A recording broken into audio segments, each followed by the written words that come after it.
ആമേൻ.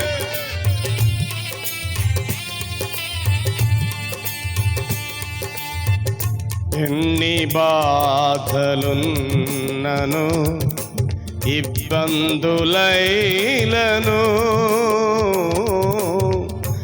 ఎంత కష్టముంజినా నిష్ఠూరమైనను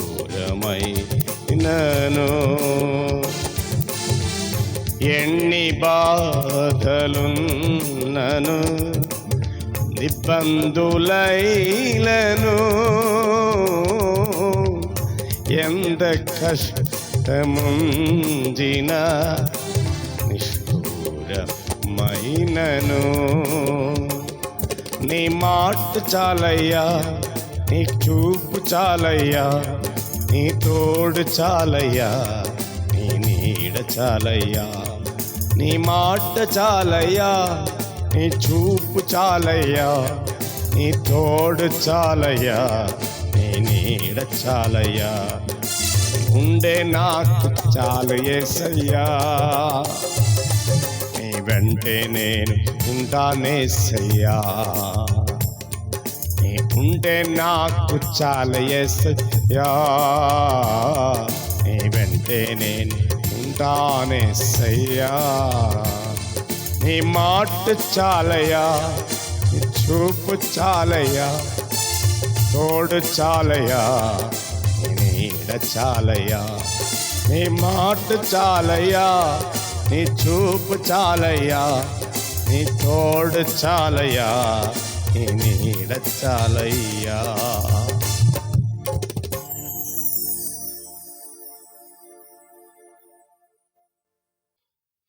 എല്ലാം ദൈവത്തിന് കൊടുത്ത ഒരു മനുഷ്യനായിരുന്നു മോശ.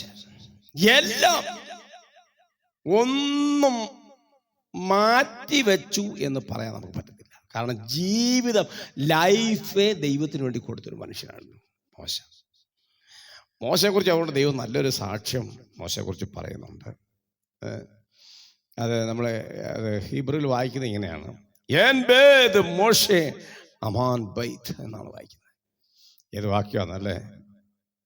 ആ സംഖ്യാപുസ്തകം 12-ാം അധ്യായത്തിൻ്റെ 7-ാമത്തെ വാക്യമാണ്. ഞാൻ മലയാളത്തിൽ വായിച്ച് കേൾപ്പിക്കാം. അതിങ്ങനെ കൊടുത്തിരിക്കുന്നത്, അവൻ എൻ്റെ ഗൃഹത്തിലൊക്കെയും വിശ്വസ്തന. മോശ എൻ്റെ ദാസനായ മോശയോ അങ്ങനെയല്ല, അവൻ എൻ്റെ ഗൃഹത്തിലൊക്കെയും വിശ്വസ്തനാണ്. അതാണ് വാക്യം. മോശയെക്കുറിച്ച് ദൈവം പറയുന്ന കാര്യം വിശ്വസ്തനാണ്, എല്ലാ കാര്യത്തിലും വിശ്വസ്തനാണ്. ഈ നമ്മളെക്കുറിച്ച് ദൈവം പറഞ്ഞൊരു കാര്യമുണ്ട് മോശയുടെ കാര്യത്തിൽ.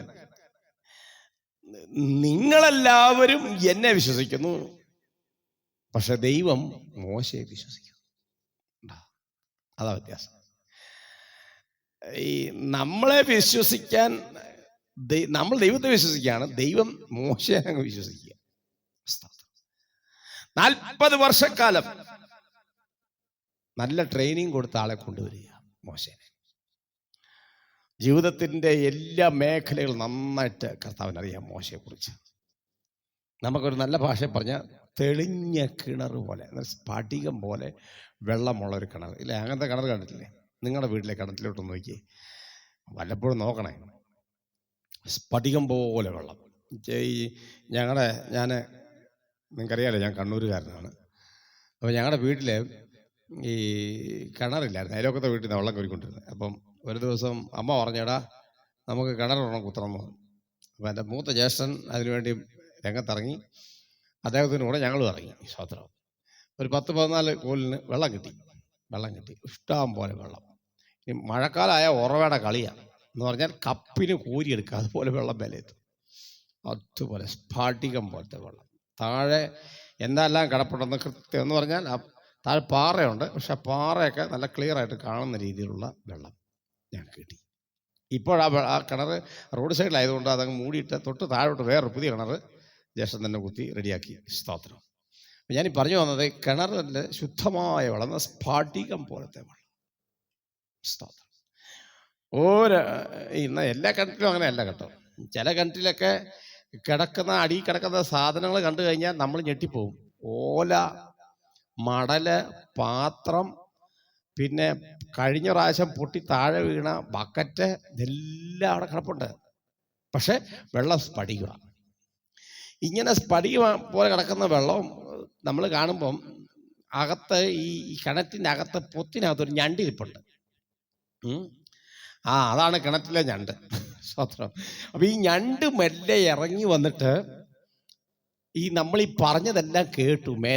നമ്മൾ ഈ മേലെ നിന്ന് പറഞ്ഞത് എന്തായിരുന്നു? എന്നാ സ്ഫടികം പോലത്തെ വെള്ളമാണ്, അയ്യോ അടിവശം കാണാം എന്നൊക്കെ പറഞ്ഞ് നമ്മളിങ്ങനെ കുറേ ഡയലോഗ് ഇട്ടായിരുന്നു. ഇത് മൊത്തം ഞണ്ടിരുന്ന് കേട്ടു. ഞണ്ട് മെല്ലെ വന്നിട്ട് എന്ത് ചെയ്യുന്നറിയോ?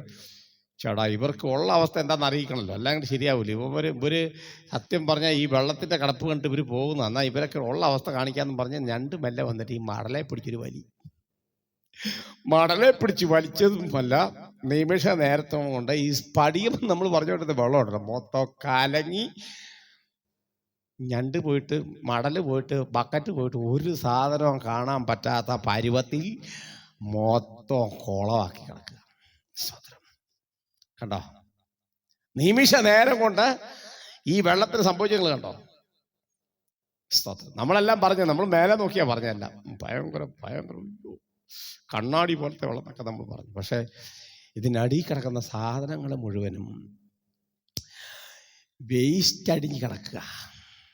1-2 വർഷമല്ല, ചില നാളുകളായ വേസ്റ്റ് വരെ കിടപ്പുണ്ട്.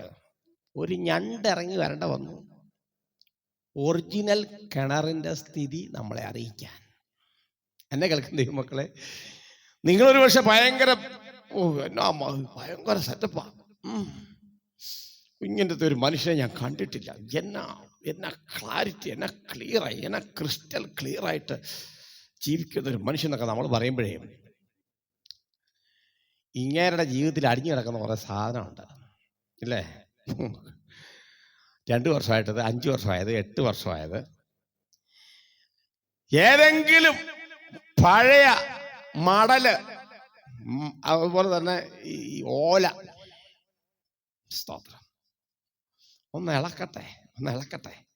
അയ്യോ വേണ്ട വാസേ, ഇളക്കണ്ട പ്ലീസ്, അത് ആരെ അറിയിക്കണ്ട, ഇളക്കണ്ട. ഞാനല്ല, ദൈവം ചോദിക്കുക നിങ്ങളോട്, ഞാൻ രാവിലെ ആ മടലൊന്ന് ഇളക്കിക്കോട്ടെ. അപ്പൊ നമ്മൾ പറയുന്നതെന്നറിയോ? വേണ്ട, ജീവിതത്തിന്റെ ആ ഭാഗം തൊടണ്ട. സ്തോത്രം. ആ ഭാഗം തൊടണ്ട.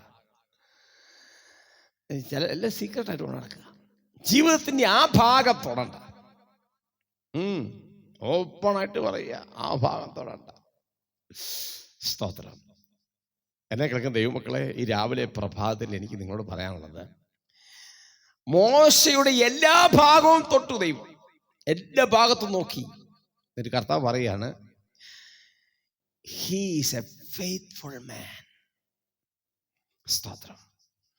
അവനൊരു വിശ്വസ്ത പുരുഷനാണെന്ന്. എന്നാ കൊടുത്തിരിക്കുന്നത്, ഹീബ്രുവിൽ അങ്ങനെ കൊടുത്തിരിക്കുന്നത്. വിശ്വസ്തനായ മനുഷ്യൻ. ഭയങ്കരം. രാവിലെ ഞാൻ നിങ്ങളോട് ചോദിക്കട്ടെ, നിങ്ങളുടെ വീട്ടിൽ കിണറുണ്ടല്ലോ, വല്ലപ്പോഴും തേകണേ. തേയി കഴിയുമ്പോഴല്ലോ നിങ്ങളുടെ അടഞ്ഞു പോയ ഉറവയൊക്കെ ഓപ്പണാവും. തേകണം കിണർ. ഇനി നിങ്ങളുടെ ജീവിതത്തിൻ്റെ കിണറ്റിലെടുത്ത് ഇറങ്ങിക്കേ. എന്തെങ്കിലും തേകിയിട്ടുണ്ടോ? എല്ലാം അടിഞ്ഞു കിടക്കുക. അടിഞ്ഞു കിടക്കുന്നതിൻ്റെ മുകളിൽ ഈ വെള്ളത്തിൻ്റെ സെറ്റപ്പ് മാത്രമേ ആൾക്കാർ കണ്ടിട്ടുള്ളൂ. ജീവിതത്തിൽ അടിഞ്ഞു കിടക്കുന്ന മാലിന്യങ്ങൾ ആരും കണ്ടിട്ടില്ല. സ്തോത്രം. ഇപ്പം ഈ കിണറിൻ്റെ അവസ്ഥ നമുക്കറിയാൻ വേണ്ടി ആ ഞണ്ട് വരേണ്ട വന്നു അല്ലേ? ഞണ്ട് നിങ്ങളുടെ ജീവിതത്തിൻ്റെ ആ അടിഞ്ഞു കിടക്കുന്ന ഇളക്കാൻ നമുക്ക് ദൈവത്തോട് രാവിലെ പറഞ്ഞു, കർത്താവ് ഒന്ന് ഇളക്കാവോ, ഒന്ന് ഇളക്കാവോ. എന്തേലും അടിഞ്ഞു കിടപ്പുണ്ടോ? ഉണ്ടെങ്കിൽ ഇന്ന് രാവിലെ ദൈവത്തോട് കർത്താവെ അതൊന്ന് വാരിക്കളയണേ, ഒന്ന് വാരി ക്ലീൻ ആക്കണം. കാരണം ദൈവത്തിന് ഇഷ്ടം നമ്മുടെ ശുദ്ധീകരണമാണ്. ഇന്ന് രാവിലെ ശുദ്ധീകരണം കൂടാതെ ആർക്കും ദൈവത്തെ കാണാൻ കഴിയില്ല. അടിഞ്ഞു കിടക്കുന്നതൊക്കെ എടുത്ത് ദൂരക്കളാം, വേണ്ടത്തെ. സത്യം പറയട്ടെ, ഈ കിണറിന് ആവശ്യമില്ലാത്ത സാധനം അത്. ഈ കിണറിന് ആവശ്യമില്ലാത്ത ഒരു സാധനമാണ്. ഇന്ന് രാവിലെ കർത്താവെ എന്നെ ഒന്ന് കഴുകണേ, എന്നെ ഒന്ന് എൻ്റെ വേസ്റ്റ് ഒന്ന് വാരിക്കളയണേ, എൻ്റെ മാലിന്യങ്ങൾ. സ്തോത്രം. അത് വർഷങ്ങളായിട്ട് കിടക്കുന്നതാകാം. ഇന്നത് എടുത്ത് കളയുകയാണെങ്കിൽ നിങ്ങളുടെ പല ഉറവുകളും ഈ മാലിന്യം മൂടിപ്പോയി. സ്തോത്രം. അതുകൊണ്ട് ആവശ്യത്തിന് ഉറവുകൾ തുറക്കാൻ പറ്റുന്നില്ല. ഇന്ന് രാവിലെ അത് നിങ്ങൾ വലിച്ചു മാറ്റി എടുത്ത് ദൂരെ പുറത്ത് കളയാൻ ആഗ്രഹിക്കുന്നെങ്കിൽ സ്തോത്രം, നിങ്ങളുടെ ഉറവുകൾ എല്ലാം പഴയതുപോലെ ആവും. സ്തോത്രം. പറ്റുമോ ഈ രാവിലെ സമയം? എൻ്റെ കൂടെ പറവേ, രാവിലെ വേറെ നമ്മൾ ഇന്ന് അങ്ങനെ അങ്ങ് തുടങ്ങാൻ ഇന്നത്തെ ദിവസം. സ്തോത്രം. അതേ പാസേ, എൻ്റെ മാലിന്യം നീക്കണം ദൈവം. പ്രാർത്ഥിക്കാം. നമുക്ക് ഒരുമിച്ച് ഞാനും നിങ്ങൾ ഒരുമിച്ചാണ് പ്രാർത്ഥിക്കുന്നത്. കണ്ണടച്ചു. നല്ല ദൈവമേ, സ്വർഗീയ പിതാവ്, അവിടുത്തെ പുത്രൻ രക്ഷിതാവായ യേശു ക്രിസ്തുവിന്റെ നാമത്തിൽ ഒരുമിച്ച് ഞങ്ങൾ തിരുസന്നിധിയിലേക്ക് അടുത്ത് വരുന്നു. ഈ പ്രഭാതത്തിൽ ഞങ്ങളുടെ മലിനതകളെ മാറ്റി ഒരു പ്യുവറായ സ്തോത്രം, ഒരു നല്ല അനേകർക്ക് പ്രയോജനമുള്ള നിറവിൻ്റെ അനുഭവമുള്ള ഒരു കിണറാക്കി ഞങ്ങളെ, ഒരു വറ്റാത്ത കിണറാക്കി ഞങ്ങളെ മാറ്റണമേ. ദൈവം അത്ഭുതം ചെയ്യണമെന്ന് പ്രാർത്ഥിക്കുക. രഹബോ തുടങ്ങട്ടെ, അവരുടെ ജീവിതത്തിൽ രഹബോ തുടങ്ങട്ടെ. ദൈവം അത്ഭുതം ചെയ്യണം. ഞാൻ ഹൃദയം തുറന്നവരെ അനുഗ്രഹിച്ച് പ്രാർത്ഥിക്കുന്നു.